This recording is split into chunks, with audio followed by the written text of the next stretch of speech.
A life is not important except in the impact it has on other lives. There's not an American in this country free until every one of us is free. I cannot salute the flag. I know that I am a black man in a white world. In 1972, in 1947, at my birth in 1919, I know that I never had it made. This ain't fun. But you watch me, I'll get it done.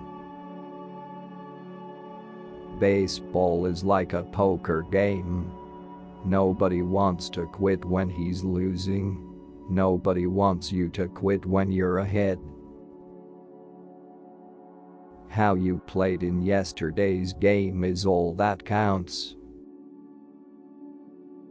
I have always been grateful to Colonel Longley. He proved to me that, when people in authority take a stand, good can come out of it. It would make everything I worked for meaningless if baseball is integrated, but political parties were segregated. If I had been white with the things I did, they never would have allowed me to get out of baseball. In my opinion, baseball is as big a business as anything there is. It has to be a business, the way it is conducted. I think if we go back and check our record, the Negro has proven beyond a doubt that we have been more than patient in seeking our rights as American citizens. I'm not concerned with your liking or disliking me. All I ask is that you respect me as a human being. The most luxurious possession, the richest treasure anybody has, is his personal dignity. It kills me to lose. If I'm a troublemaker, and I don't think that my temper makes me one, then it's because I can't stand losing. That's the way I am about winning. All I ever wanted to do was finish first. The right of every American to first-class citizenship is the most important issue of our time. Above anything else, I hate to lose.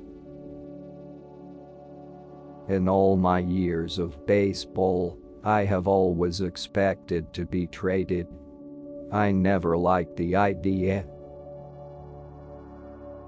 After 2 years at UCLA, I decided to leave. I was convinced that no amount of education would help a black man get a job. I cannot possibly believe that I have it made, while so many black brothers and sisters are hungry, inadequately housed, insufficiently clothed, denied their dignity as they live in slums or barely exist on welfare. My problem was my inability to spend much time at home. I thought my family was secure, so I went running around every place else. I guess I had more of an effect on other people's kids than I did my own. Life is not a spectator sport. If you're going to spend your whole life in the grandstand just watching what goes on, in my opinion, you're wasting your life. Many people resented my impatience and honesty, but I never cared about acceptance as much as I cared about respect. I want everybody to understand that I am an American Negro first, before I am a member of any political party.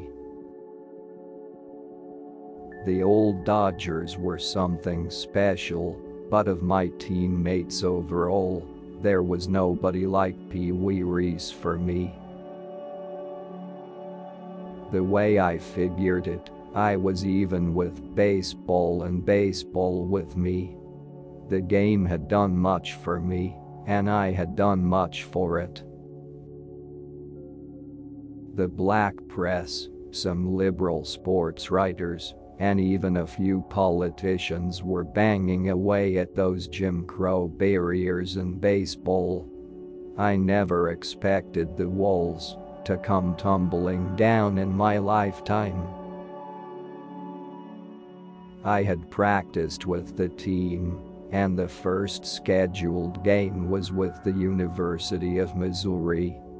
They made it quite clear to the Army that they would not play a team with a black player on it. Instead of telling me the truth, the Army gave me leave to go home. When I am playing baseball, I give it all that I have on the ball field. When the ball game is over, I certainly don't take it home. My little girl who is sitting out there wouldn't know the difference between a third strike and a foul ball. We don't talk about baseball at home. When I look back at what I had to go through in black baseball, I can only marvel at the many black players who stuck it out for years in the Jim Crow leagues because they had nowhere else to go. Pop flies, in a sense, are just a diversion for a second baseman. Grounders are his stock trade,